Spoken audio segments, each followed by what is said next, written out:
Nobody talks about inheriting a house full of stuff inside.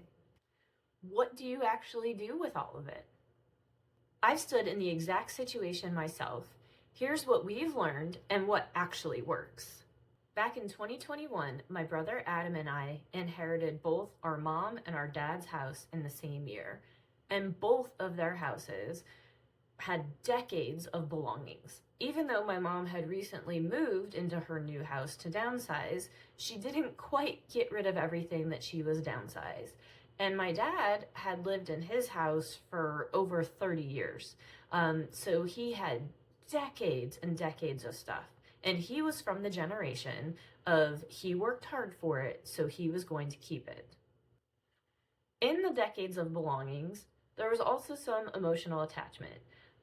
We found years and years of photos and photo albums, just lots of things that had memories tied to them. I could remember the year I gave my mom a certain picture frame, or the shirt we bought together. My dad, I could remember when I sent him that Christmas ornament made from the kids.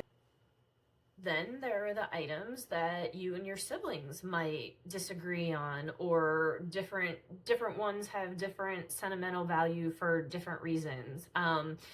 Luckily, my brother and I got along fairly well. Very few arguments. There were few, but some families there might be a lot of arguments about the stuff that comes with the house.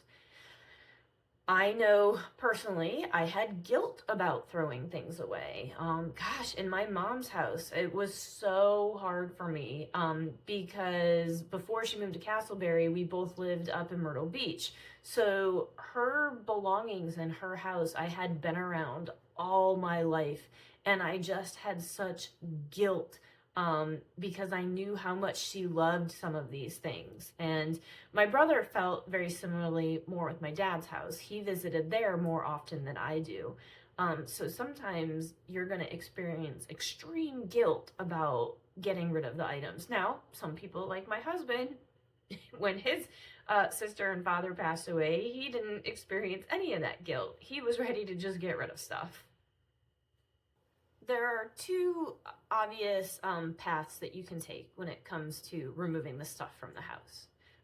The path my brother and I chose for our mom's house and our dad's house is we hired someone to do it, either estate sale or a group that sorted and organized.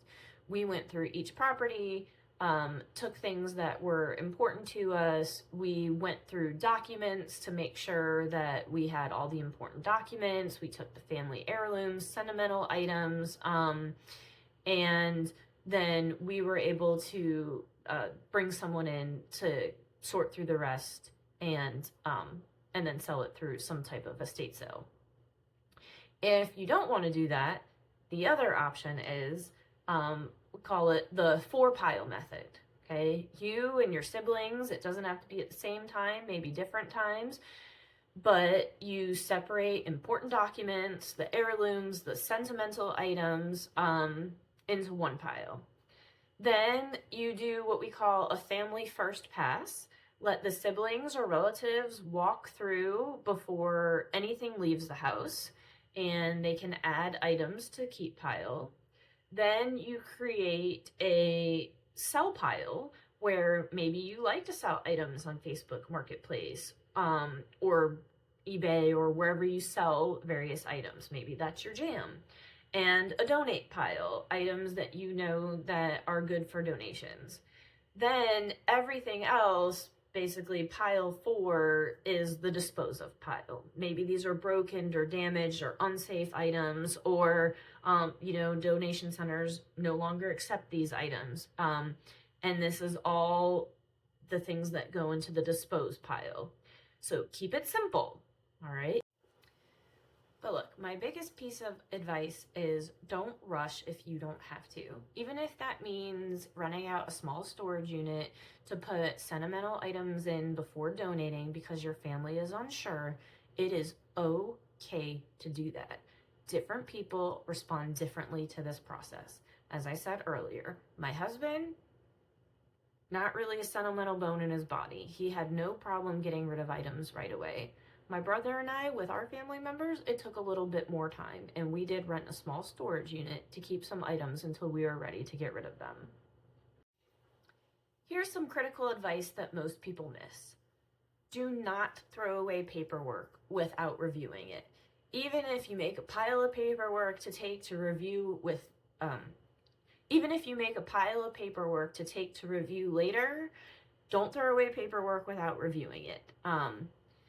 Check drawers, check books, check coat pockets. Family members put things in weird places, and I'd hate for you to miss out on anything sentimental or maybe a wad of cash shoved in a pocket because you didn't check first. Look for insurance policies, deeds, and stock certificates. I know my dad kept a random tin hidden that had important documents like that in it that we never would have known about.